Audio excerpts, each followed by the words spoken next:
Jimmy Stewart is one of my longtime dead guy crushes. So He's very handsome. Philadelphia Story.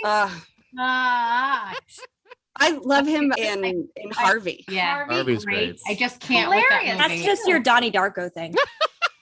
Reasonable, yeah. You just got rabbit There's a things. Venn diagram. People obsessed with pretend rabbits just does it for me. Whoa, Bryce. I was about to say, you're judging Bryce on her men choices, Helen? Yeah.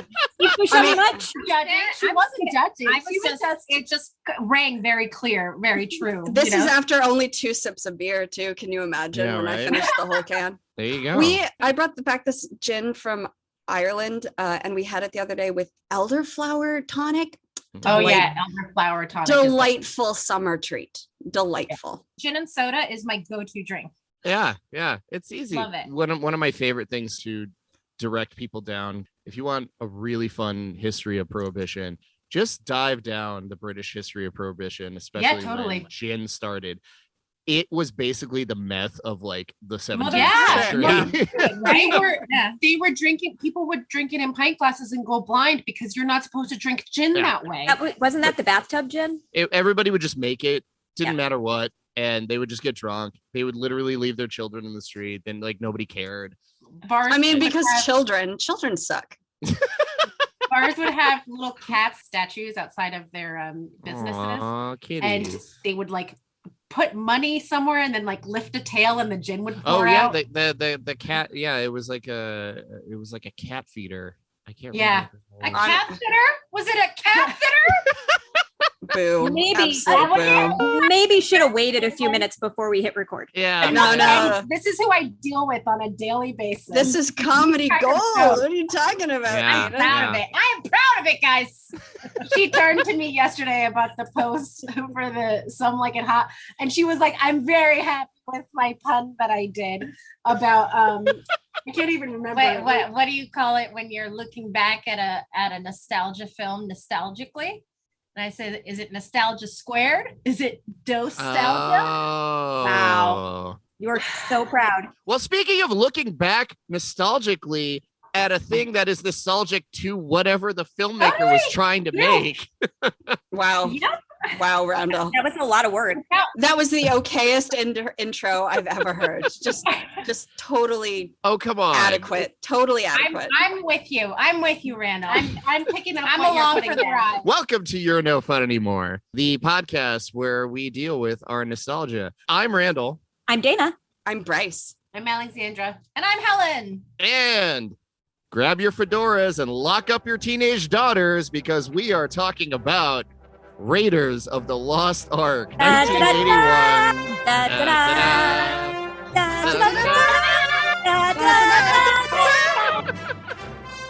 I love how that just blew out completely. Yeah. For nearly 3,000 years, man has searched for the lost Ark of the Covenant. The Bible speaks of the Ark leveling mountains and laying waste to entire regions. Not something to be taken lightly. No one knows its secrets. Jones, do you realize what the Ark is? It's a transmitter. It's a radio for speaking to God. An army which carries the Ark before it is invincible.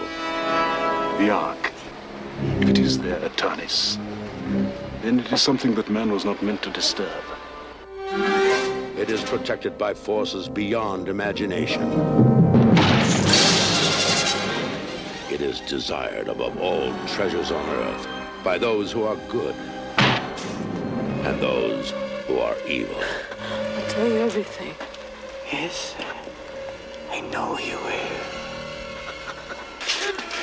Let her go. Raiders of the Lost Ark. A film from Steven Spielberg and George Lucas. Indiana Jones. Always knew someday you'd come walking back through my door. Jones! Your persistence surprises even me. You're gonna give mercenaries a bad name. It's important, Marion. Trust me.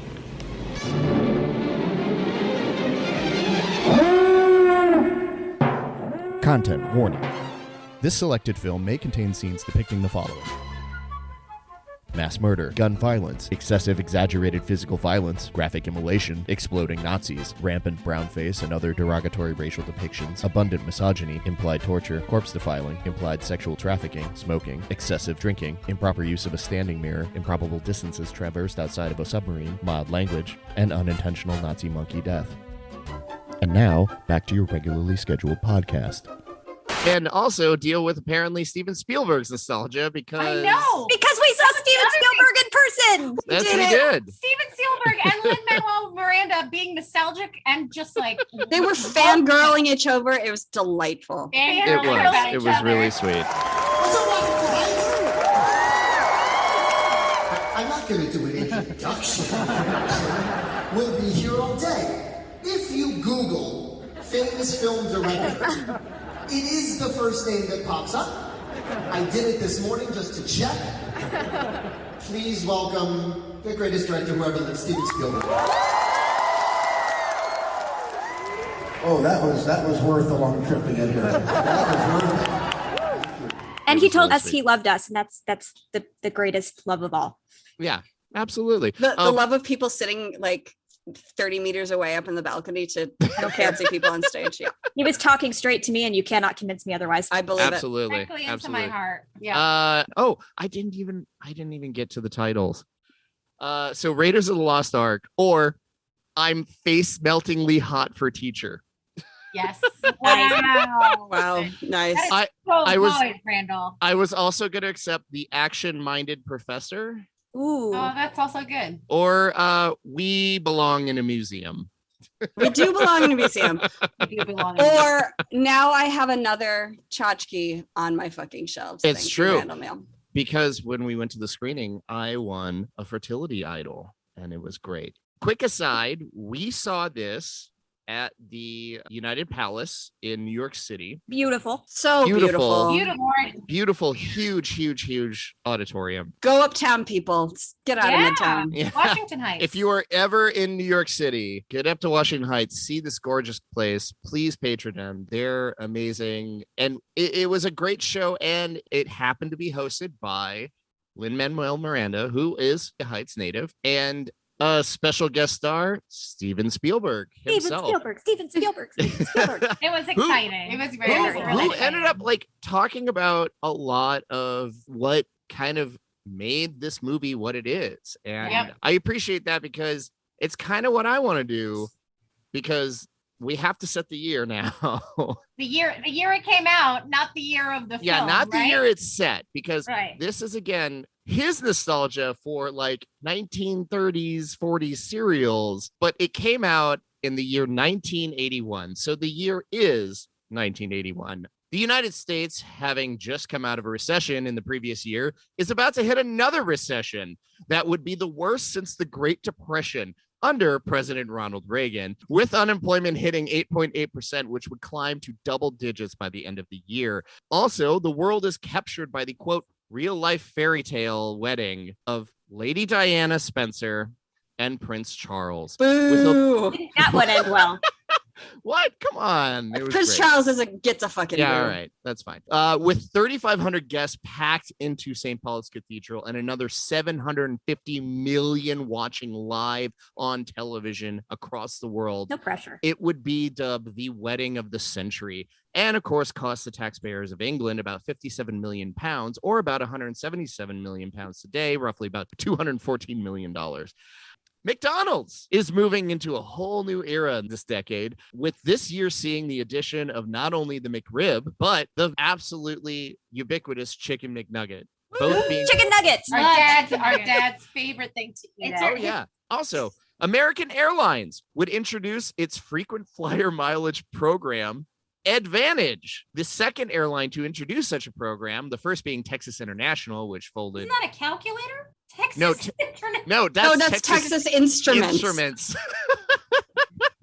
But this is the first major international carrier to introduce what would be the standard of loyalty programs through all airlines. To this day, it is still the largest such program, with about $2.9 billion in billings Speaking of flying, let's go to the Golan Heights, where archaeologist Nam Goran Imbar. You did this to yourself. Yes, You didn't have to pick this fact.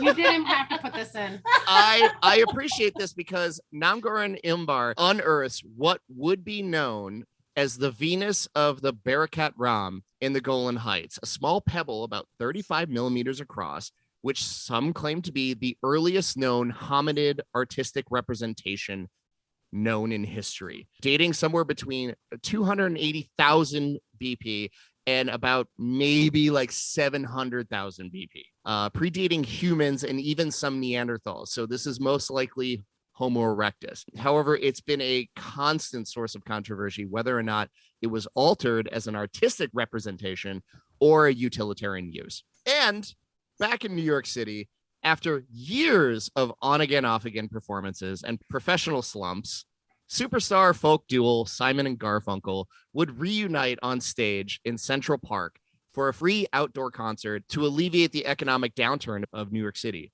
The concert, which would bring in over 500,000 people to Central Park to watch, would later be released as an album that would go double platinum. And speaking of a beloved duo joining forces to recover from professional slumps to the joys of thousands, that brings us to Raiders of the Lost Ark.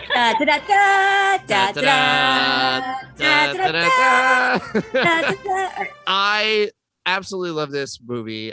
June 12, 1981, Raiders opens at number 1, pulling in over 8.3 million across 1,078 screens against other newcomers this week, which was Clash of the Titans and History of the World Part 1. Yay! Its second week out, it would only drop literally fractions of a percentage, still pulling in 8 million against the debut of Cannonball Run and Superman 2. This was way beyond a success. It would stay in the top 10 films for 41 weeks. Wow. It would not leave theaters until March of 1982. So basically, this movie could have had a baby in the time it was. Yeah. Okay. People at the time were making jokes that the biggest movie of Christmas was going to be the summer movie release of Raiders of the Lost Ark.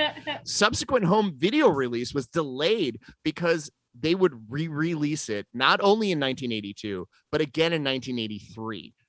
When it finally hit home video, it would be released at $39.95 for VHS, which is about $120 now. Whoa. Yeah. Which actually was a discount for VHS tapes at this time. Yeah, they used to be like $100. $50. $100, yeah. Also, this thing sold over 1 million copies by 1985 at that price point. It was one of the first like major solid VHS successes. It was nominated for 9 Oscars, including Best Picture and Best Director. It would walk away with 5 of those Oscars for art direction, editing, sound editing, and visual effects. It was the highest grossing film of 1981, pulling in over 248 million domestically, and according to the numbers, holds the number 1 spot for what they call legginess, which is how long it can last, screening. Worldwide, it would make over $390 million, spawning 2 immediate sequels, a television series, a still running stunt spectacular at Disney. Which is super fun. Oh, yeah.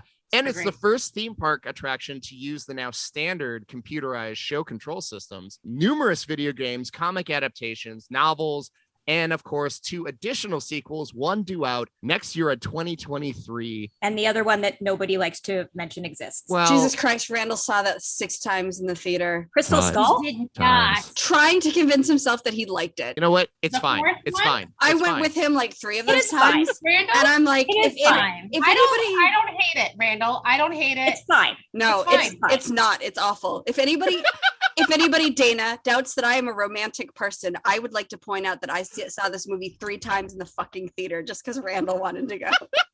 Well, that is a very supportive thing to do, Bryce. Romantic even, Dayna. I would say Self-sacrificing. I'm going to offer this up. This and the combination 1-2 punch of Star Wars and Raiders cemented the fact that Harrison Ford was the ideal for sure of what I thought was a man. Yeah, I was. Totally. Oh my God. I had a crush on Harrison Ford all the way through Regarding Henry. We all did. Forget it. Yeah. To this day. To Yeah. this day. Yeah. Now, I saw him jogging in the park like early 2000s, and he looks like a million years old when you see him in person. Killed it for me. It's very upsetting. You know what? For a 70-year-old man, he's really in good shape. He wasn't 70 at the time. Wow. He's in his 50s and he still looked like he was about 1 million years old. Not cool. I don't He was know. probably hungover and stoned. It's fine. Yeah. No, he was grizzled. He'd grown his beard out and he had like a white beard. He looked like Santa Claus, except it was Are very. you sure you're not thinking of David Letterman? No, it was very identifiably Because Harrison those Ford. two were like neck and neck on looks and mistakes. I mean, they got was the Harrison height. Ford. They're both like 6+, so you know. Really? Yeah. Letterman's pretty tall. So Indiana Jones is one of those movies that I don't remember The first time. I don't remember it not being in my life. Really? You know, like it was always there. I mean, Star Wars is the same kind of thing. Like, I don't remember a point where it wasn't part of my conscious, like. Well, that's also because you, know. were born in 80s. So I it is know. literally encompassing Well, your entire but childhood. I do remember, I think it was my first conscious decision as a fan to acquire like a box set of the Indiana Jones trilogy and the Star Wars trilogy, because I wanted to, like, I was like, I love these movies so much. I want to be able to watch them whenever. So at whatever point in my young teens, you know, had a little bit of spending money, I bought myself a box set of Indiana Jones and Star Wars on VHS that I still have to this day somewhere. So I'm a bigger fan of Indiana Jones than I am of Star Wars. Don't come at me, Randall. I don't want to hear it. And I think it's just because this movie came out the year before I was born. So I had always seen it. I'm kind of with you, Helen, where I don't remember a time where I hadn't seen this. But this is actually my least favorite of the three. Really? And I think it's only because, like, kind of like I was a baby duck. I'm pretty sure I saw Last Crusade first. Yeah. And then went back to the other two. Okay. So Last Crusade is my first, in the same way that baby ducks imprint on whoever they see first as their mother. Yep. So my film nerd dirty secret, I saw Last Crusade for the first time when I was 8. I had not seen either of the other movies, and my parents told me that there were scary parts in the other 2 movies. So I didn't see Raiders until I was in my late 20s for the first time. Wow. Dayna, are you Crusade. kidding me? Last Crusade I saw multiple times, and I was a big enough nerd that I could. I Dayna, didn't you are lose blowing anything. my mind right now. I know. It That's is wild. a gaping hole in my childhood movie nerddom that I Oh didn't my see it. God. I did not see Raiders. What was it like seeing Raiders of the Lost Ark as an adult? Not as exciting as when you see it as a kid, but also Really? I've never seen Temple of Doom. Oh no. You've never seen it to this day? Nope. Dirty. I've never Dirty. seen Temple of Doom. Oh, that's the controversial one to see. Okay, so Yes, that's why. I mean, there's so much about Temple, and I should say I have played all the video games, so I know perfectly well the entire movie. But Temple of Doom in particular, because of the problematic pieces of it, it just never seemed as necessary because oh, really? everybody. This one wasn't problematic? Most people, I know, most people say that Temple of Doom was the low point. So I've never felt that bad. I mean, about no. not First of all, seeing it. Crystal Skull is the low point. Well, before Crystal Skull, obviously. So Temple of Doom is Randall's favorite. Yes. I'm not going to deny this. Look, I did love Last Crusade though, and Young Indiana Jones. I love Young Indiana Jones, the I was TV gonna shows. bring that up. Absolutely. Yep. I don't remember which one I Sean saw Patrick first, Flannery. yes. but He's still my heart. I don't remember which one I watched first, but I just know that for me, my favorites are 3, 1, 2. Same. Yep. Really? Because And 4 doesn't exist. no, I like 4. Oh my God. I mean, I used to like Shia LaBeouf. 3 because it's got 2 of my favorite actors in it. Like Sean Connery is Yes. wonderful in that movie. Yeah. And kind of playing against type. Playing against type Yeah. and having Yeah. him be Harrison Ford's dad. And, you know, like I grew up watching James Bond with my dad. Like Mhm. I might have seen James Bond before I saw Indiana Jones, honestly, because I used to watch it late night as my dad was like cleaning up the restaurant and stuff. But it was just like seeing the 2 of them in that movie was like iconic for me. You See, know, Sure. I'm pretty it's like- sure. I'm pretty sure. Last Crusade is the first time I saw a movie with Sean Connery. Honestly, I've never been a James Bond fan. Hunt for Red October. Hunt for Red October. I will say I always appreciate when Connery doesn't do the hairpiece Yeah. because that man's been bald since the 60s and Forever. But I also love in The Last Crusade that You're named after the dog. Denham Elliott, Marcus Denham Elliott, Brody yeah. gets like an actual meaty role, you know, and he's like He's a part of the great performer. gang, But River Phoenix kicking it off. Yes. Oh my God, so beautiful. But Such a I beautiful would kid. say this is the problem with this franchise is that it's hard to just look at this as a singular movie. Yeah, you because can. Yes. It's so wrapped up in the rest of Indy. It was such a huge Unless hit. you're the woman in the movie. Right, in which right. case, And then you don't count. It Well, doesn't matter. That no was continuity actually, whatsoever until we'll talk about that later because that was actually something that was brought in between Spielberg and Lucas made a executive decision about the story that I don't necessarily disagree with, but I also think it does set up really bad precedent for the way that the franchise works. But we're just gonna cover Raider. You're right. Yes. Okay, you haven't said a bigger lie in this entire podcast. No. Yeah, you Seriously. can't talk about Here's the Raiders thing. and not talk about the other movies. You can't.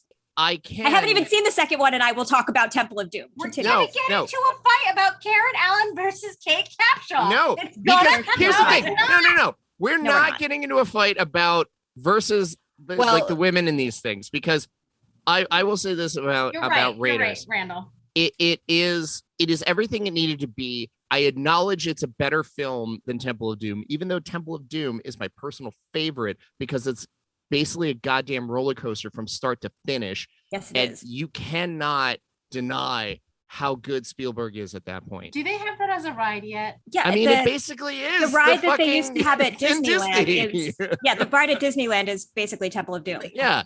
So a lot of the stuff that they just didn't, they wrote in the script, got like sidelined, and they just put all the, all the stuff they couldn't use, they just shoved into Temple of Doom.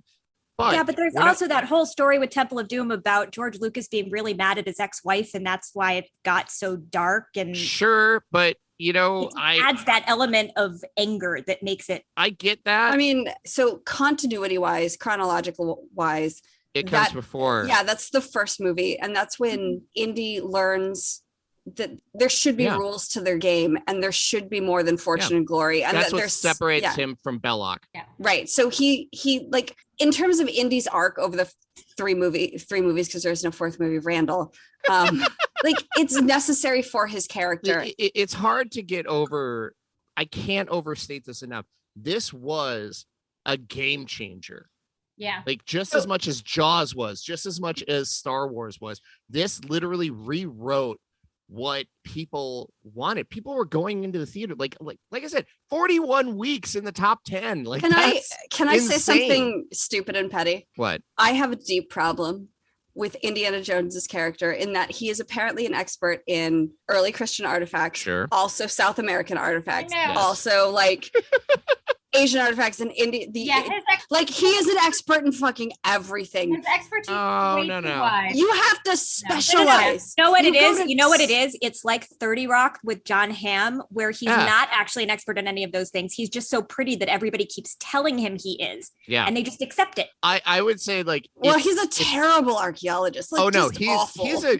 I do appreciate this movie is the only movie where Indiana Jones actually does actual archaeological bullshit. Right. He's actually like taking notes and he's using his tools and he's measuring distances and he's using everything from folklore notes, to studying. Yeah. Like he's actually being a professor. Everything else is just tomb raiding. Yeah, but It is just- even in this one, he's still tomb raiding because he's Oh, like yeah. a society idol. He's taking this for a fucking museum. Like in the 21st century, Yes. this is not. No, it's not okay. No. Indiana Jones is a looter. Yes. But I'm also Sir Elgin stealing the Grecian marbles and bringing it to the fucking British Museum. Well, when he is the person that my mom hates. When he's in the Well of Souls and he takes a wooden statue, wood does not last thousands of years. He takes a wooden And he destroys it. fully painted statue and he rams that shit through a wall. I'm like, no. Yeah. When Yeah. he's lifting the sarcophagus off of the ark, and him And he just lets that stone go smash to the jump ground. it on the side, and it cracks. As somebody who works in museums, like I hurt watching it happen. Well- but also but for the 1930s, that was like standard archaeology. Oh yeah, absolutely. I'm just relieved he didn't take a moment. This is the thing. It's like, do we need to get into this thing? Do we have some dynamite? Let's just blow it up. I'm just relieved that no one ate a mummy in this one. Like that the mummies were all unconsumed. Not That's in number 5. Not 8 Bryce. Yeah. Snorted because they would snort mummies. They would also use it to dye Yeah. their clothes, and they would make tea out of it. It was a disaster, mummy disaster. And I love these. I love these movies. I love the character of Indiana Jones, but he in a 21st century context, when you're talking about returning, You're artifacts looking at all these museums and that are arts- now like repatriating half of their collections because they were looted from the palaces of Benin, or Yep. you know, like They're good Mesoamerican. pieces. They're like good pieces. They're great pieces. No, it's a good piece. They're good pieces. I just need $2,000. Get me to Marrakesh. So I And can also, see more like, shit. Mesoamerican, especially, like you have so many things being returned to like Mexico and Guatemala, and I'm not, you know, disagreeing all of their that countries these of origin. that like, these artifacts should be kept and like well regarded, but they should be staying. It should be the countries of origin, because they lose their context when you Yeah. remove them from like the temples Right. and things that they belong in, Well, right? And so exactly. you don't And understand. It's like when in Greece, when you go, it's the country that has the most archaeological sites in the world. Right. And it is because they try to keep things there, you know, and like you can go and visit the original site of what's his name, King Philip's Vergina. In Vergina, the Alexander the Great's father. You can visit his tomb, and it is actually in the tomb. Wouldn't that be a better experience for everybody if all of this artifacts weren't looted from? Keep in mind, if we're talking about the 30s, I know. with the mindset of the 30s, Americans couldn't just pick up and go to Greece. a reminder- Things in their place, so they picked up and took it to America. Unless you're Indiana Jones and you can pick up and go to Okay. Yep. He's got a decent bankroll. No, he travels by map. We are not a true crime podcast. We are not a museum podcast. Unfortunately, No, we're not. unfortunately. Right. Bryce and I will do the spin-off. I was about to say Right, very yeah. much could be. I was about to go on a rant about 3D printing in this day and age, like, but I'm gonna save that Don't for do it. spin-off podcast. Hell. But it's just like, you know, seeing all the works that get looted just in a museum, you're just like Helen said, it loses the context. But, you know? but also this is 1930s was before most of the kind of like UNESCO rules. Yeah. And That's you and know, I think like that's the UN reason kind of, why this film was set. most of it went into effect in like the 1970s. So like it was rampant. You I would know, also it just stress that these are MacGuffins. Sure. Yeah. So, I know. But Exactly. it's- No, it and- doesn't. For the regular person, it does not apply. Like it's just like, oh yeah, you see something dusty in a museum, you're like, that's where it belongs, right? I would also say, like, I think the reason why it's stressing this, and the reason why Spielberg is given a little bit of leeway for the rampant brown face is is because, again, It was 1981. and I don't necessarily approve of a lot of this, but setting it in a time period gives you a little bit of a leeway. On Plus that. also, in 1981, they didn't care.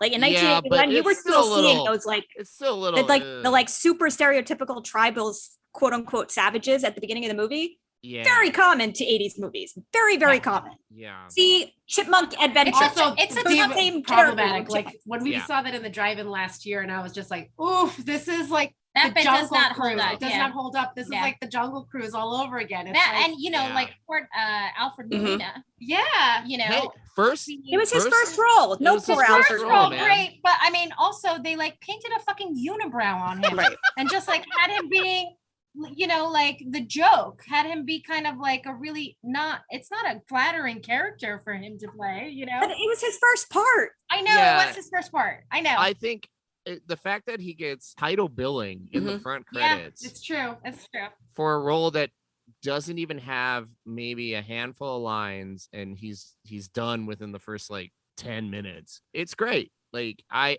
like that kind of turn of you know, it's always like you can't trust anybody, you don't know what's And going he on. was great and- as well. Like Yeah, the yeah. things that the choices he made, you know, that kind of like when Harrison Ford is Oh, doing yeah, the he's doing, like, swap the of the fingers. idol, and Alfred Molina's in the background, like rubbing his fingers, like he can feel, like he's feeling him swapping that idol off the pedestal. It's Oh, just I perfect, absolutely you love know? it. I love when he sits there and he's like, Let us hurry.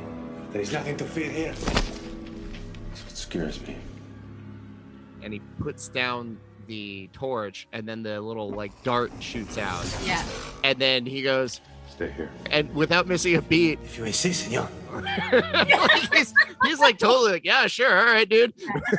I will say that the dummy they got to have Looks him nothing like him. looks nothing like him to the point that I was Yeah, like, it's a little rough. that's like, who's that? When I was Yeah. first watching this as a child, I was like, that's not the same guy. What happened to that guy? Like, it does not look like him at all, you know? And like I the mean- only thing that you know is that, oh, now the idol is at his feet. Oh, that's supposed to be him. Yeah. Oh, I went with Yeah. he's the only other guy in the cave, so it must be him. Right. Oh, Plus and it's it's fresh, a new yeah. body, so it must be him. Like, it's a fresh body. We gotta move on from like larger systemic issues of just So like smaller, minute issues. one of the things I wanted to bring up, not only did this film really mark in my head what it was to be a man, it also invoked what I would say is probably the first like memorable love and crush of my life, which is Marion Ravenwood. Yes, she's Justice fucking for wonderful. Karen Allen. Where Karen Allen did is Karen Allen insanely go? good. No, she's well, here's the thing, like Karen Allen, she has a whole She was cavalcade of films. She was so big in the 80s, and then she just Yeah. disappeared. I was so upset that they Yeah, did not she have raised her her for the kid. second She movie. I think that, and again, you know, well, we'll just talk about this now. So Lucas had an idea about him being like this James Bond kind of character, where Yeah. you know he had a different woman every movie, and Spielberg and Kasdan actually like were kind of on board with this, but they wanted to make him more of a darker, a different kind of character, so not like this happy go. Because you got to remember, Bond back in the 70s and especially going into the 80s, this is Roger Moore at his absolute silliness. This is This is Moonraker Bond. It is bonkers nonsense. So Kasdan, Spielberg, they were like, okay, and this goes back to the like, there's deleted scenes in this original film that they shot. So one of my absolute favorite moments is when Brody comes over, Denham Elliott, to say that, you know what, we gave you the funding, you're gonna go for it. That was originally supposed to be a large scene, but it ends up being a one shot because Douglas Slocum, who is a cinematographer, who apparently I was the only person in the screening that was like, woo! You did cheer, yeah. Yeah, I cheered because he literally made these movies look the way they did. And what Spielberg and Slocum did was turn what would have been like a traditional scene of back and forth and whatever into a one shot where it's moving constantly. And that scene where he comes in, nobody ever notices this because it was cut. He was entertaining a student in his house. That's why the champagne is already open and he's already got a glass open. She's not there though. I'm sorry. No, it's cut. He's wearing a dressing gown. Wait, which one? When Marcus goes to when Marcus goes to the apartment, they shouldn't have. There's also a scene. Oh no, there's a scene also beforehand where there's another student that comes up and says, "Oh, I'd like to talk to you for a moment." He's like, "Oh, I have office hours later, but I got to do this whole," and it's like real awkward. And if you notice this, again, I said I wasn't going to talk about the other films, but talk about the other I'm films. going to talk about the other films. So in Last Crusade, when he actually goes into his office, there is 3 women that are the first thing that he walks open the door and they're staring at him with the eyes of death. So you know what they're there for.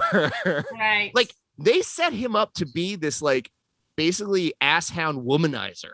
Right. They do. My problem is always at the end of the movie, he settled down.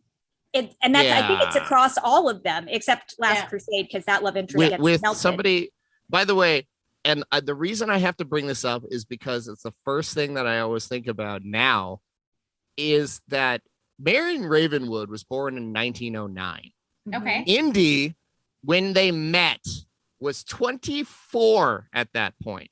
In this movie, he's 35. She does have a line where she says, "I was a child." Yeah, because she was 15 fucking years old and he was 24. Yep.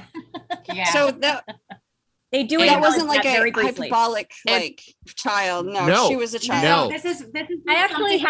I I had that thought because Karen Allen looked so young in that scene. She did. I was like, and they say it's like a decade since he's seen her. This is something that they discuss in a lot She of was the, like, 25 forums and stuff. when this movie takes place. Yeah. And Ravenwood, in one of the scenes that they ended up cutting, and if you read actually the books, he talked about he died in an avalanche, but then if you read the comics, he's actually not dead. But that's like, again, I'm not including the comics. It's real weird. I love it. Now I want to read the comics. Oh, the comics back in the 80s were fucking bonkers. They're great. I love them. There's this whole sequence that It is at this point where producer Randall dives headfirst into an unsolicited tangent about Marvel's 1980s Indiana Jones comic books and its canon, which we have edited out for your convenience. We apologize for this tangent and now bring you back to your regularly scheduled podcast. I was like, oh my God, that's fucking badass. And I was like, that's so cool. Again, I'm going to cut all this out. But anyway, I really, really, really love that this stuff is just, when you talk about world building in movies, everybody wants to like set up like, oh, you got to have like these explanations. No, you don't. You just have these little moments and you fill it in. And it's so crazy to think about. You like, walk into Indy's house. So they have that one scene in Indy's house. And he's got a lot of looted artifacts there too. And oh yeah. Even with that cut scene with the student going out, that would have added to that kind of, like asshound character that you mentioned, Randall. You gotta mention why did he already have a bottle of champagne open? Why did he? Yeah. That's real weird, right? It's real weird. But now I know. And now I know why he was in a dressing gown. It seems super casual for like your evening kind of situation. We're gonna talk about your extra credit. Right. In my class of like literally all women. But you get like you understand who he is as a character, right? I absolutely love that shot where it is just like him doing the whole like I'm the professor doing this, and it's like that pan across and it's just like all these women just staring at him with their heads to the side. I mean, the girl who blinks and says love you. Oh that makes a lot, but this is why I find it weird that they were wanting him to be this like kind of hound, is because he looks so weirded out by her writing I love you on her. He's probably slept with half the class based on what Randall is telling us. So of course he's weirded out. Yeah. But also I don't know if that's kind of like Harrison Ford's awkward manner, like once you actually, a lot of this is Harrison is a little bit like more awkward and he seems uncomfortable by that kind of attention, That was very much a performance choice, because think about Harrison Ford as Han Solo. There's not a moment of awkwardness. Opposite. Yes. Right. Yeah. But that's like, I think that actually would have been too much like Han Solo. That would have been the cad. That would have been the rogue character that he's not. Before we continue with all of the Harrison Ford love, because there is plenty, can we go back to Karen Allen? Because Karen Allen, absolutely. She's so brilliant. I wanted to be her. Her outfits are so sensible and perfect. They're like, no, she's running in heels way too often. She is running in heels. But like her peasant blouse in Morocco, that was very. I loved the peasant blouse. The peasant blouse and the red pants. Like, flowy pants are so good. I love the Nepal outfit, the scarf and like more importantly, trousers. That bitch can drink a Siberian monster under an eagle. That's what I love. She punches more Nazis than Indy does. Yeah. I mean, she racks up a body count equal to Indy as far as killing Nazis. So she machine guns down an entire troop without even thinking about it in a gown given to her by a fucking French sympathizer. A really unattractive gown, by the way. Yeah, like I like the low back. The bustle? It was a. But that like bustle? No. All right, guys. She has like an international assaulter. Just basically kind of like trying to kidnap her, from one country to the next. And she's able to like fend him off repeatedly. It's so great. She's like she's the feminist hero you all want, That's why it sucks so much that she's in the first one, then you have to wait 4 movies to get back to her. The movie that doesn't exist, according to Bryce. I've seen it 3 times. And I do like, and this is the thing that really, the scene with her in tow. Yeah. Good evening, Fräulein. The bar's closed. We are not thirsty. What do you want? The same thing your friend Dr. Jones wanted. Surely he told you there would be other interested parties. Must have slipped his mind. The man is nefarious. And it is unforgiving in the way that she is just like, I love the way that she just goes, Listen, Mac. I don't know what kind of people you're used to dealing with. But nobody tells me what to do in my place. like, she is just insulting him. And it wasn't until that point, basically, she gets like corralled by all of his thugs that she ends up like acquiescing. Cause it's just like, fuck you. I own this place. Eat my ass. I don't give a shit about you. And I love that attitude because it carries through, and that the way that scene ends.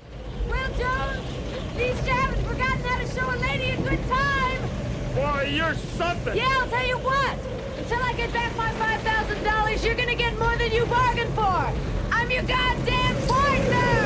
Oh, That wasn't that wasn't hyperbole. She's like, I am equal on this. Yeah. Exactly. If you're gonna get on together, this, we're so both something I on just this. noticed for the first time as an adult watching this. So in the scene on the boat where she's clearly horny for Indy, she wants to get it on, and he's like pushing her off, and he falls asleep. But then when she wakes up, her dress is like up above. So clearly at some point she woke his ass back up and like, no, I don't care how in pain you are, we're doing it. I don't care how tired you are. I'm in the mood, we're doing this. Mama needs some Jones. You aren't the man I knew 10 years ago. And good for her. Yeah. I always love that Spielberg always said like his favorite scene is that whole like moment when Where doesn't it hurt? where like she turns the mirror around and smacks him in the face. that and you is just hear that like, hilarious. ah! Lovely. Yeah? Yeah. Really? Yeah.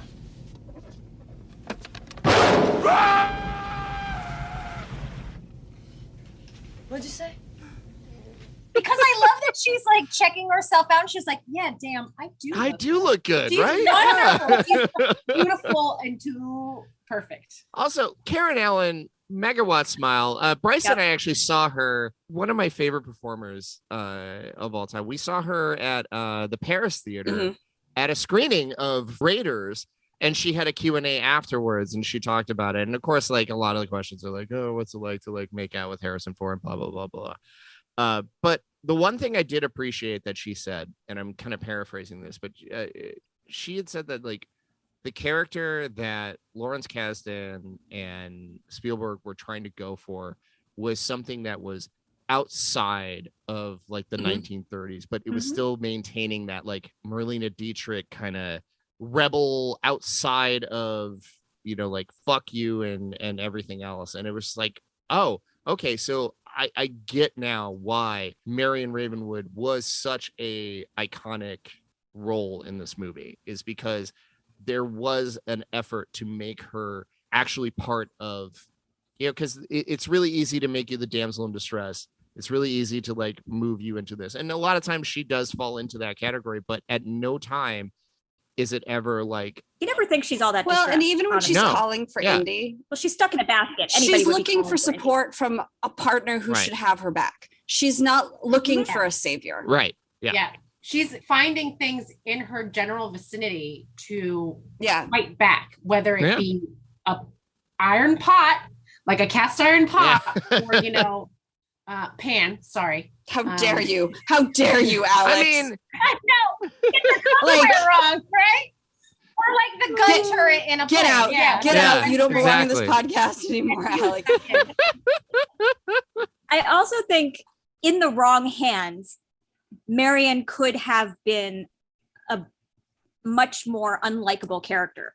I think there's something, because she's very strident and she's very no nonsense, and especially in the 80s, that kind of character could very easily turn into a very unlikable bitch. And somehow Karen Allen walks that fine line of like, you never dislike her. She's never not relatable. And there's always there's amazing. a reason that every single man in that movie like instantly falls in love with her, because she is vulnerable at times. Like when she was when she was doing the kiss goodbye scene, like it's just like her at her like most vulnerable and generous, and you can see like the kindness that brings everybody to her.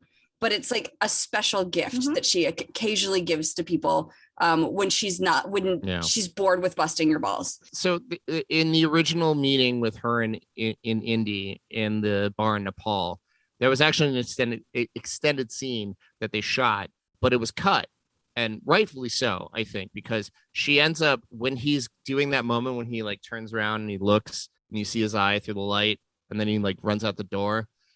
She's supposed to like call him back, and then she kisses him and then sends him on his way. And I was like, it was smarter to be like, you know what? Leave it at the best line that she gets, which is just that smirk she has when she goes, "See you tomorrow, Indiana Jones." Like, she's been waiting for 10 years to say this. And it's so good. And he knows. Like, she deserves it, you know? Oh, no. It's so good. It's so good. Yeah. And, like, everything. Like, I absolutely love Karen Allen in this movie. And I love so her good. in... Like, I love her in Starman. I love her in, like, you know, like, she is a megawatt talent. And I always love how that positivity in those eyes and the smile and her confidence just exudes in everything that comes out of this, even when she's literally like locked in a basket being yelled at by a Nazi monkey, you know. While we're talking about this, what is up with that Nazi monkey? I do not like the fact that the monkey was a Nazi. I do not like the fact that the monkey threw a Nazi salute. That was not cool. You know how long it took them? Dayna, It took them. totally right. That little It took trained them monkey hours. It got what it deserved. Yeah, it took them hours to get the monkey to do that. But what they were doing essentially when they were shooting it, because Spielberg was just like, "Oh, this is going to be really funny." They put like a grape on the end of a fish hook, and they were just hanging it in front of his face to try and get the monkey. And it took like 40 fucking takes. And finally, one of them was just like close enough to it. And by the way, do you know who did the voice for the monkey? Frank Welker, like animation voice actor Frank Welker, who also did Apu from Aladdin. Yeah. So when you hear him go, "Ah!" like, that's fucking Frank Welker doing it. It's amazing. I mean, I love it. I love fuck that narc monkey. Little that Fuck that narc I monkey. Fuck the narc. Fuck the narc. But I think they did it because like you have to, like, otherwise you feel bad about a monkey getting poisoned. Right. When a monkey gets poisoned, you're like, yeah, fuck you. Fuck you, Nazi monkey. I can't help it. I see an animal that's sick and I'm still sad. So when I saw the dead monkey, I'm like, oh, poor dead Nazi monkey. But poor dead Nazi monkey. Still a Nazi. That little monkey would have sold me down the river. That also teaches you to not eat anything that you see on the table. Absolutely. Never trust it. Also, everybody but Spielberg got sick on this set, basically. Like, so when they're in Tunisia, like everybody, like, so we should talk about the story about how confirmed by Steven Spielberg. Right. So when Spielberg is telling this, like, he doesn't know if Harrison or him had the idea, but whatever. What happened was that everybody was sick. This is towards the end of their Tunisia shooting. Harrison goes like, "Dude, you got like 60 minutes with me, tops, before I have to go like shit and throw up." I don't remember Spielberg saying that like that. No. He did not say shit and throw up. No, that but did not happen. Everybody was like violently sick, and you could actually see it. So on the Blu-rays, they have footage of what they were trying to shoot, which was like an actual like knockdown drag out fight with the giant swordsman and his which was who was played by Terry Richards, again, British actor, so great brown face. So giant Terry Richards as this giant like Arab swordsman, and then Indy, and they have like shots of him like whipping, and then there's like a comedic like moment where stairwells and stuff, right? Yeah. Like, there's like this whole thing where there's a butcher and he's like chopping the meat, and then the swordsman like misses Indy and then chops the meat in half, and the butcher goes, "Oh," you know, it's like ridiculous comic shit. They shot all this stuff, but then like Harrison Ford was like, "Dude, I can't do this." And so the famous scene where he's just like, the guy's like winding up for the shot, and he just goes, "You know what? Fuck you," shoots him. I love that moment. Holy shit. I mean, I know there are several iconic moments from Indiana Jones, but that moment for me is the moment that decides this movie. Like, it defines it. Another moment that I can never forget. The fly on Belloc's lips in the scene in the desert. How does he not notice? You're gonna give Mercenaries a bad name. And I also appreciate how good of an actor he must be to just continue on with this fly in his mouth. Maybe he didn't know. Maybe no, come on. You had to know. You had to know. I'm sorry. Beach today, like there was a fly that kept trying to come at us. One of those beach flies that like sucks, like bites you when you have like water on you, like red wells. And I was just like, this is why I don't go outside. This right here. We killed it. I will say like so before they actually got Paul Freeman for Belloc. Oh, that guy. He was good. He was good. Paul Freeman. He's a very likable, hateable character. He's such a scumbag, but he's also charming. So you can see how some people like him. Yeah, you know? he's like the embodiment of Vichy France. Yeah. Like, before they got Paul Freeman to do this, again, another UK actor. Oddly enough, he was in the Mighty Morphin Power Rangers movie. The new one or the old one? No, the old one from the 90s. I saw that one. Yeah. He was the supervillain Ivan Ooze. Wow. So during development of this, they had Italian actor Giancarlo Giannini. Giancarlo Giannini. That's right. Yeah, that guy is actually well known. Yeah. And then there was a French singer, Jacques Dutronc, who was also in it. Jonathan Pryce was also considered for this he'd be good. at the time. Yeah. But like Paul Freeman, he specifically said, do not do the French accent. But Freeman kind of like adopted this like almost like European-esque kind of accent to it. And I actually appreciate that because one of my favorite moments in cinema is just that whole reveal of him when he comes out and he says, Dr. Jones, again, we see there is nothing you can possess which I cannot take away. And then he gives that just demonic laugh, which is iconic to say the least. When he's like, so good, but it doesn't go completely over the top. No. Like it's just like right in that perfect zone. Also, I just love the way he says Mr. Jones. Yeah. Too bad the Jovitos don't know you the way I do, Belloc. Yes, too bad. You could warn them. If only you spoke Jovitos. Almost like a fuck you for not knowing kind of shit. Yeah, exactly. Try harder, dude. Right. And then he just has that like cackling and you hear the echoes and running through it. And it just feels like such a great way to set up a villain, you know, where it's not like he's not more powerful than Indy. He obviously would never stand up in a fight with Indy. He's just smarter and better. He's better in the funded. fact that He's better funded. Yeah, exactly. He knows how to find the biggest bully on the playground. Yeah. And fall in with them. And he has no problem kissing anybody's ass if it means he gets what he wants at the end. Like absolutely. Indy has like this minute bit of integrity in there. Yeah. Well, and that's the whole speech that he gives when he's sitting at the top of it. It was like, it would only take you a nudge to push you out of the light. And it's true. Well, yeah. Like it's really like, and that's the point of like Temple of Doom, because had Temple of Doom gone a different way, that would have been Indy. Yeah. Yeah, he would have been Belloc. Yeah. Yeah. And I love, like, a lot of people label Harrison Ford as a very like subtle actor, I would say, but I don't think so. I like in this movie, he is putting 110% in this. Yeah, totally. That moment when he sits there and is like, please sit down before you fall down. And he has that reaction of like, oh, all right, you fucking asshole. And he's like obviously playing drunk and like the camera's not on him, but he's still like, oh, all right, fucker. And that line when he just delivers it, he's like, you want to talk to God? Let's go see him together. I got nothing better to do. Is so fucking good. So good. It's like these moments make the character. Yeah, and totally. Everything about it, everybody always kind of comes back to this, like what makes Indiana Jones. And, you know, he said it too. And Spielberg and a lot of like Frank Marshall and Kathleen Kennedy always said like, no, Harrison's always going to be Indy. We'll see how long that lasts. But yeah, I'm pretty sure this last movie is going to be his like Harrison Ford's last movie.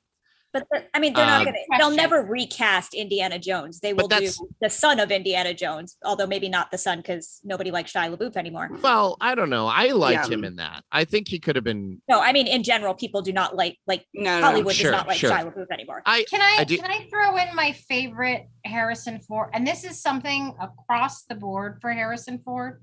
Yeah. Not just like I love his characterization of Indy, and I think it's very much like a unique character. But my favorite thing in the world is to watch Harrison Ford run. Yes. It's just, if you gave me 2 hours of Harrison Ford running, I think there's a YouTube video. I would be like a hog in heaven. Just the weird akimbo arms and legs. Everything is so like I will say my favorite shot in all of these films is that moment when he runs up and then his eyes meet the camera. He runs straight up to the camera, like eyes front, and then the camera moves out and you just see the sea of baskets. And he just starts knocking over it. Douglas Slocum, 100%. That shot, you see everything about it. You just watch him run up and you see the worry, and he goes, he doesn't even have to say anything. He just has that look in his eyes like, holy fuck. And then he just starts knocking everybody's laundry over, and everybody's yelling at him like, who's this white dude just like fucking tearing through the market, and then just like leaves like nobody's business. Do we ever establish though how she didn't get blown up? They switched the basket. Yeah, they say they have a line that say they switch baskets in the marketplace. Okay, I missed that. Also, I want to know when he comes back with the Ark after having like one of the times that he took it from the Germans, and he just conveniently goes into a garage that they like put over. How did they pre-coordinate that? Like, who did he talk to? He knows people. That was Sala's people. Come on. I mean, Sala knows By the way, people. Sala's the best. Sala loves Sala. This is John Rhys Davis, another Wish they had gotten an actual great British actor. Yeah, but you know what? I'll take it. So the original character that was written in the script was supposed to be like this 5'2" skinny weirdo. And so when he read for it, he's like, because he's like 6'1". Like he's a big dude. Which also makes it funny that he's Gimli. I know. Gimli. So Sala, originally they were going for Danny DeVito. Oh no. Oh yeah. That would have been different.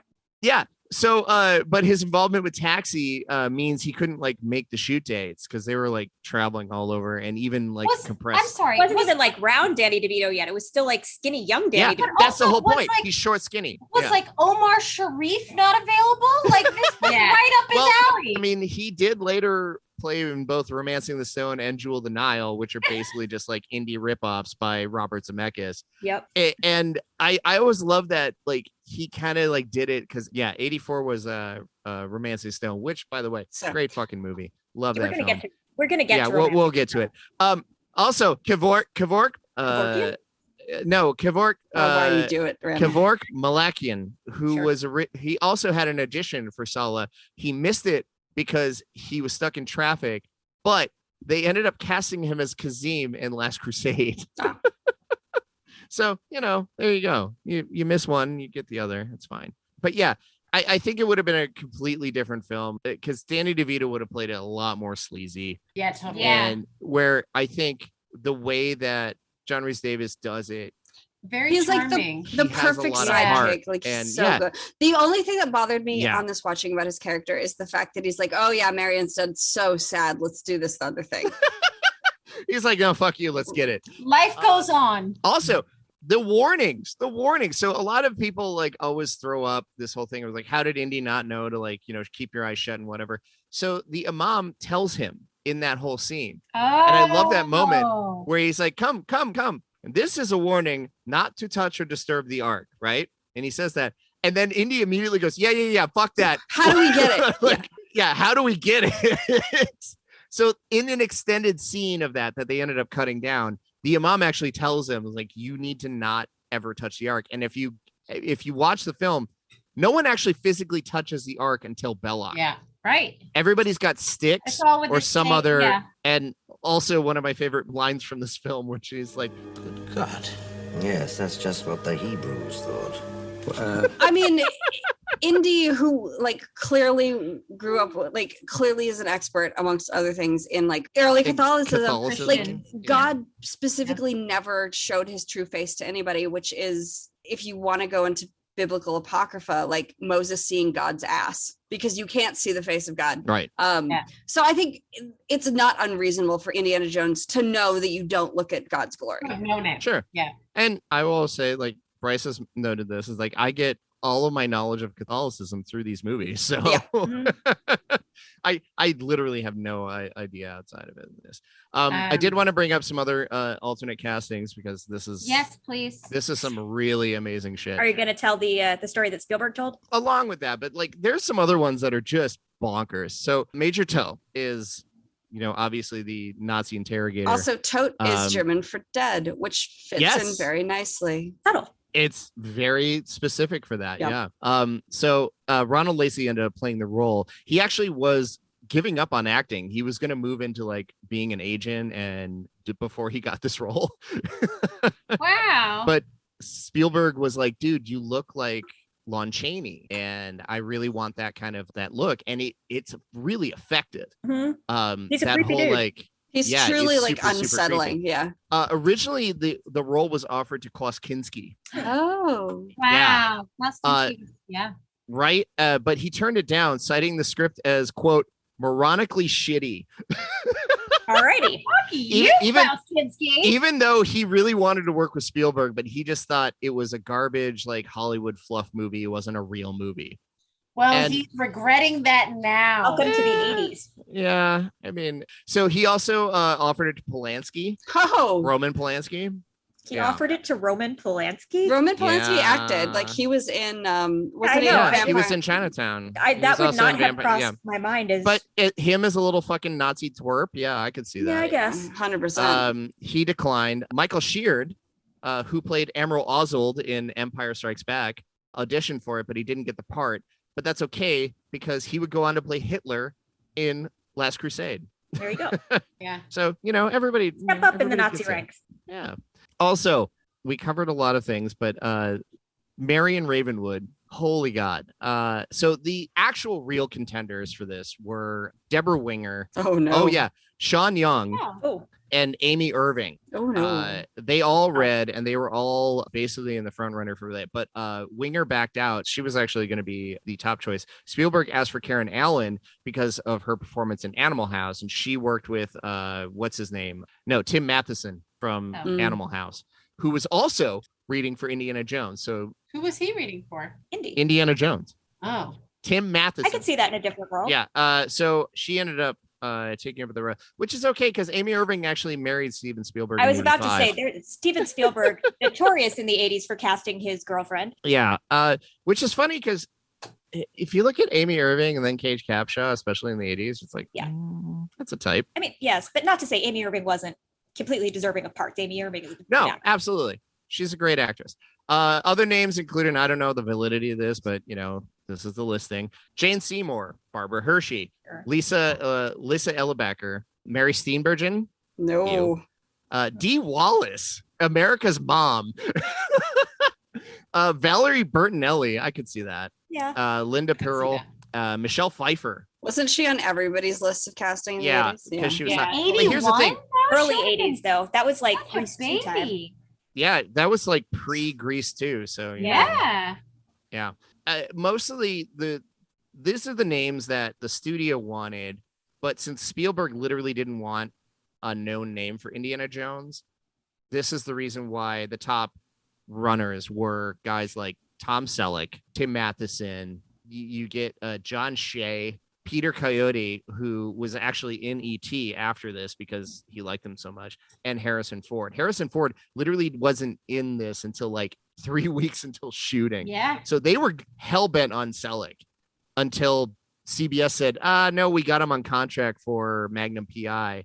I want to Sorry. see the multiverse version of this movie. Oh, with yeah. Tom Selleck, though. I kind of think Tom Selleck would have been good. You can see it in, I think, the second season of Magnum PI. He does a send-up of Raiders of the Lost Ark where he's literally wearing the whole outfit, leather jacket, fedora, and it's like his wink and a nod to be like, yeah, I could have been that dude. So speaking of that outfit, maybe I imprinted on this movie too early. Because seeing all the dudes dressed up in this outfit when we went to see the live screening, I'm like, you're hot, you're hot, you're hot, you're hot. I just want to bury my face in that jacket. Every dude looks good in the Indiana Jones outfit. The fedora and the leather jacket, Well, even Put like 'em on anybody. the tan pants and the white rolled up shirt. Even though it's good. It's a good look, men. So it's just like various shades of tan. Yeah, but it's still like great. It's like so hot. It's really hot. Banana Republic chic, you know? But like a little bit grimy, a little bit dirty. Yeah. Like Yeah. they smell like you know leather that- and cologne, but a exactly, little bit of that- sweat. It's such a That good jacket look. just smells like old leather, and you want to bury your face in it. It just It's a competent outfit. It's a man is- who is competent at shit. Oh, it's good. Yeah, this is Deborah Nadelman Landis. Deborah Landis, who is also like married to John Landis. This is her, like she's been costume designer for Kentucky Fried Movie, Animal House, 1941. So that's where, you know, she worked with Spielberg. She was on Blues Brothers, which also features Spielberg, American Werewolf in London, Trading Places, Twilight Zone, the movie where her husband killed people. Yeah, a lot of different stuff on that, but the iconic imagery that she ended up creating for this is something that's really hard to, you know, it is the character. Which is why you can put that hat and jacket on anybody at Disneyland, And they could be exactly. Indiana Jones. Exactly. And but even when you look at the other characters, you know, like Sulla, he's great. Like when he's at home with his like friends and family, he's got the kind of loud tie and white suit, and then when he's in the field, he's wearing his kind of Can rag. someone explain to me, speaking of, why everybody in the desert, like I understand white reflects heat so you don't get hot, but wearing white in the desert seems like a terrible idea. Just be covered in sand constantly. No, it's fine. I mean, Alright, I think don't necessarily think you're concerned about getting dirty. the dirt is not an issue. I mean, they're all very well dressed. It is at this point where our intrepid podcasters head down another unrelated tangent about the most effective dress wear to have while wandering the desert, which we have edited out for your convenience. We apologize for this tangent and now bring you back to your regularly scheduled podcast. And then it also breathes. All right, you can just cut this part out. Yeah, it's fine. I will say the other contenders at the studio were approaching. Apparently, they approached Gene Hackman for Solid. No, for Indiana Jones. No. No. Yeah. Cranky This was Indiana early on in when they were still developing this. Dick. Would we have seen Indy's dick if Gene? Oh, probably. Other names that were included were Jack Nicholson, of course. No. Nick Nolte, No. It's 81. Sam Elliott, Yeah. Yes. Christopher Guest, No. Barry Bostwick. I actually kind of approve of that. Guest Indiana Jones. Right? That would have been so good. I could see Barry Bostwick. I mean, I'm there Yeah. for Sam Elliott, Indiana Jones. Right. Especially These are all like manly men. Yeah. Like well, but Sam Elliott in Last Crusade. yeah. Amazing. So this one I don't. So Sam Shepard. Oh, Sam Shepard. Yeah. Sam Shepard would have been good. Yeah. John Calvin. This one I still don't get. And this is I only had one source on this through Screen Rant. Steve Martin. No. Like Dana's how- like, hello. How did that work? I Like- mean, here's the thing with Steve Martin. Yeah. When Steve Martin does serious, he's very similar to Harrison Ford in his acting style. When he does Sure. serious, it's all incredibly subtle But- and incredibly laid back. I'm not saying it would have been good or right, but I do understand where that could have come from.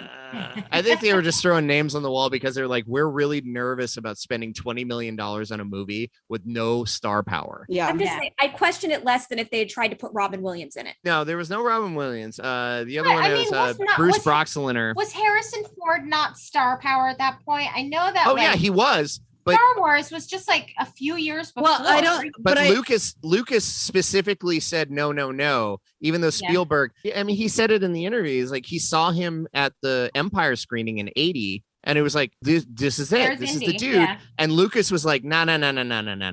And finally he just relented and was like, yeah, you're right. It's fine. He can do something else. That, like literally weeks before shooting gave him the role. Yeah, because they were in a rock and a hard place because they put their bets on Tom Selleck and like CBS put the kibosh on that. So they were like, oh shit, what are we gonna do? So I have to picture Indy with the mustache now. Yeah. And it's weird. They Right? have a You can watch Quigley Down Under for that. I mean, Well, you can also- I also have- secretly Yes, love 'cause Quigley. that was basically I have secretly another- love Quigley Down Under, like in a big way. Alan Rickman. Oh man, he's so good in that. It's great. Like They have the Tom Selleck screen. Yeah, they have a lot of these screen tests. One of my favorites is actually Sean Young and Tim Matheson. Like Sean Young would have been a good Marion Ravenwood. I think she's got a very like fuck you energy. It does. That just permeates through that. But I think that likability thing we were talking about. Yeah, I can't go on without mentioning the fact that like this movie would not be made if it wasn't for stuntman Terry Leonard, Vic Armstrong. Like these guys basically made this movie. That whole like truck chase, like this is all modeled after Yakima Canet stuff from like Stagecoach, from like, you know, stuff that they grew up with, Zorro and everything. Like they literally bled out for this movie. And including Harrison Ford, who tore his ACL during the fight at the plane. So during the fight sequence in the plane with Pat Roach, who was an English wrestler actor who played actually two parts. So he's also the big Sherpa that he gets into a fight with his arms on fire. That's also Pat Roach. He's also the big thuggy guy in the second movie that gets crushed by the Rock Crusher. But he's also the bald Nazi that gets into a fist fight with him. So during that fist fight, at one point, Harrison Ford like rolls off the plane and the wheels trip over his leg Oh no. and it tears his ACL. No. Why is it always his leg? Yeah, because like dude does his own shit, man. He does his own stunts despite everybody saying no, don't do that. But then we wouldn't have crazy Harrison Ford running, and I need that in my life. Oh yeah. So rather than going to the hospital in Tunisia to fix any of this, he just iced it and just went on with shooting. Torn ACL. He iced so He did the rest of painful. the shoot with a torn ACL. No. Yeah. Yikes, Harrison Ford, you are a badass. No, he's an insane man.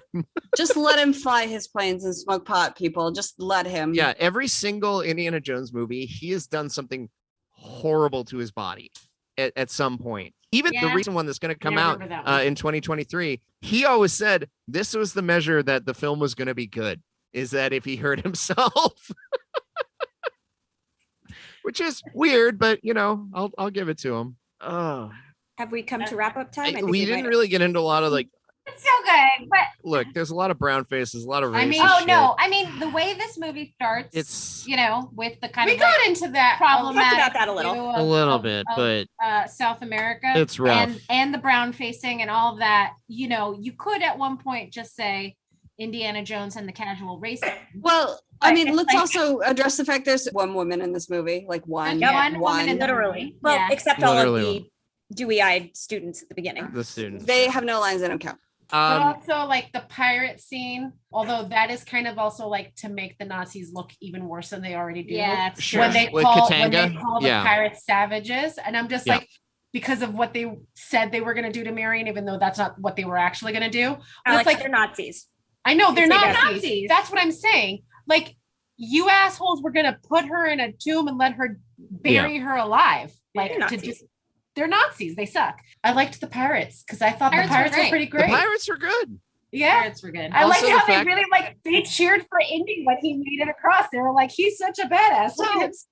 What is his plan once he hits the submarine? Is he Indy gonna? has no plan. This is No. the thing. He Like, really just- he never has a plan. He There says is- that. That's his line. He says, "I'm making this up as I I'm go." making it up as I go But along. people- Like, There is one entrance to a submarine. People notice when you get on a submarine. No, This is- that's I don't know, that's he managed also, it what somehow. makes him a really bad archaeologist? He goes on digs without any kind of like, this is how I'm gonna get in and out. I guess I'm gonna find a pilot.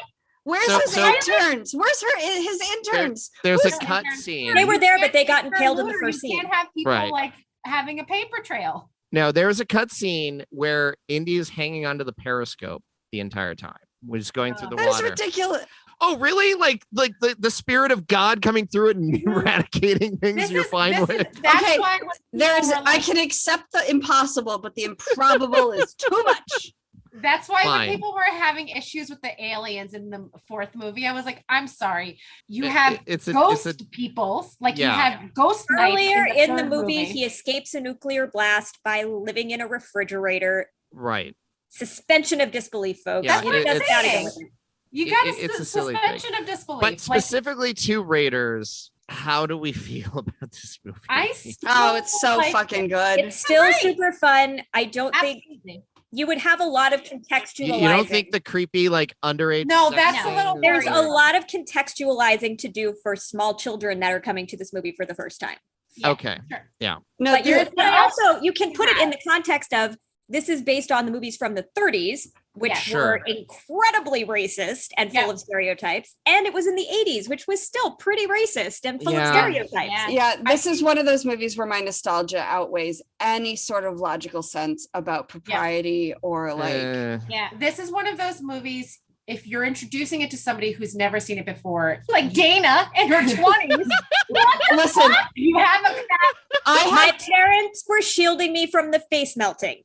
This is a movie that you kind of give people a caveat, like, listen, there's going to be some problematic things. There's some things that, like, especially now in the 21st century, you're going to be like, that's not okay. No, not at all. But, you know, when you put it into the context of things, and then also the fact that Harrison Ford is unfortunately so charming of a fucking actor, and Karen Allen. I will say, though, as someone that came to it late, you will probably be distressed showing it to someone now who hasn't seen it before, because it is not as, it doesn't hit you the same way that it would have in the 80s. As a child in the 80s. Which especially is why when you've got all of the carbon copies of it out there that everybody has seen. Yeah. Like as recently as the Lost City and Uncharted, which were both like shot for shot remakes. Yeah. I mean, you don't get Nicolas Cage in National Treasure movies without this movie. No, you don't. You don't really get don't. any of these like swashbuckling adventure Yeah, kind of things. any adventure movie is set up in exactly the same format as Raiders of the Lost Ark. And it's a great movie to see on the big screen again. You know, Absolutely. like you get so used to like seeing it on a TV whole screen. movie, especially. I you never know, saw it in the big screen. We because, never like, saw it originally, but Really? like we've seen revival. We've seen. I like, saw it. Yeah. We've seen the. I'm older saw than the all of you, rescreening though. with like the extended scenes with him hanging on the periscope. I think you know we've seen it at the drive-in with our parents. Like it's a great movie to see, which our parents both loved. Yeah, you know. I mean, so it's a great big screen. But our mom also really likes it when Nazis get their comeuppance. Yeah. That's fair. That's fair. I think to wrap it up, have to acknowledge John Williams. Yes. This film would not be what it was if it wasn't Everybody for John Williams. cheered when his name came up on screen. Well, and they're rightfully to do so. And even though like, it's funny because there's a story that we didn't hear this, but Steven Spielberg has talked about this before. Steven, you're on a first name basis now. I know we're buddies. You're best friends. I best friends. Steve-O. Steve-O. He told us he loved us. We're allowed to. We're good. No, so Steven Spielberg talked about how John Williams came up to him and he's like, well, I got two ideas for the indie theme. And he played them both on the piano. And he's like, I love them both. Just do them both. So that's what we get, the Raiders March and the rest of the theme, because it's like a combination of these two themes. And he's like, yeah, all right, I'll just do whatever you want, Steven. So good. I mean, it's John so Williams is... like it's amazing to listen to it and in a crowd, and you feel the energy that he creates. And at the end of the day, even people that have never seen Indiana Jones know that song. And I think that's the only way we can end this. Da da da da da da da da I think I actually did see John Williams at the Boston Pops when I was a kid. Yeah, to do Star Wars. Stop recording. We ended it. Yeah, we're done. Yeah, you missed We're it. done. Sorry. It's all right.